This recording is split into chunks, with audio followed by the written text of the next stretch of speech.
Mars, the planet that looks ready but isn't. At first glance, Mars feels familiar. A rocky surface, polar ice, mountains, valleys, and signs of ancient rivers. Among all the planets in our solar system, Mars looks like the one that almost made it. Yet, despite decades of exploration, Mars remains a place where human life is still hanging by a thread, one that could snap without warning.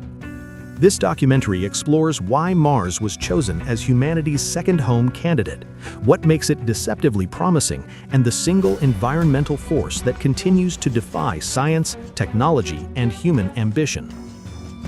Chapter 1. Why humanity looked beyond Earth. Human civilization has always depended on stability, but Earth is changing faster than expected. Freshwater sources are shrinking, glaciers are retreating, extreme heat is expanding across the planet. Scientists warn that even if climate control efforts succeed, many natural systems will still cross irreversible thresholds within this century. Beyond environmental stress, there is another uncomfortable reality. Earth is not immune to global threats, pandemics, nuclear conflict, or asteroid impacts. For the first time in history, humanity began asking a radical question. What if survival requires living somewhere else? Chapter 2. Why Mars became the candidate. Mars was not chosen randomly. It shares several key similarities with Earth. A day length close to 24 hours, seasonal changes, polar ice caps, evidence of ancient water, a solid surface suitable for construction. Unlike gas giants or frozen moons, Mars allows humans to stand, build, and explore. But resemblance does not mean readiness. Chapter 3. The illusion of habitability. Mars appears Earth-like only from a distance. Up close, the reality is harsh. Oxygen makes up less than 1% of its atmosphere. Surface temperatures remain dangerously cold. Liquid water does not naturally flow. Solar radiation reaches the ground almost unfiltered.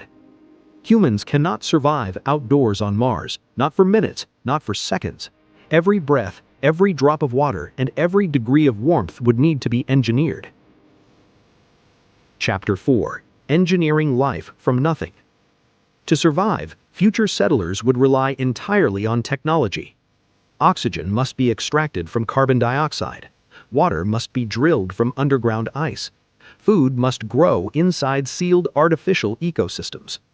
Solar panels would power everything: habitats, oxygen systems, heating, and communication. In theory, these systems work on Earth, in labs, on the International Space Station. Mars, however, introduces a problem no simulation has fully solved. Chapter 5. The planet-wide threat. Mars has storms, but not like Earth. Instead of water clouds, Mars storms are made of dust. Dust so fine it stays suspended for months. Dust storms so large they can engulf the entire planet. When these storms rise, sunlight disappears. Solar panels darken, temperatures drop further, communication weakens. For a settlement dependent on solar energy, this is not inconvenience, it is a countdown. Chapter 6. Why Mars storms are so extreme. Mars lacks a thick atmosphere. This creates dramatic temperature differences between the ground and the air above it. When the surface heats unevenly, powerful winds form. These winds lift dust into the atmosphere where weak gravity keeps it floating. Unlike Earth, nothing brings the dust down quickly. Once airborne, it becomes a global blanket. Chapter 7. The warning from a silent machine. In 2004, a robotic explorer landed on Mars. Its mission was planned for 90 days. It survived nearly 15 years. Then a storm arrived. Sunlight dropped to near zero. Batteries drained. Signals weakened. Eventually, the rover fell silent. Its final message was short and haunting. A reminder that even the most advanced machines cannot negotiate with nature. Chapter 8. The Unsolved Problem. Mars dust storms cannot be stopped. They cannot be predicted with certainty. They cannot be engineered away, yet. This makes Mars colonization not impossible, but fragile. Any future human presence would live at the mercy of a planet that offers no forgiveness.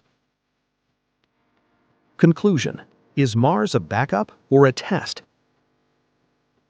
Mars may never become a second Earth, but it may serve a greater purpose, a test of sustainability, a lesson in adaptation, a reminder that survival beyond Earth requires humility as much as technology.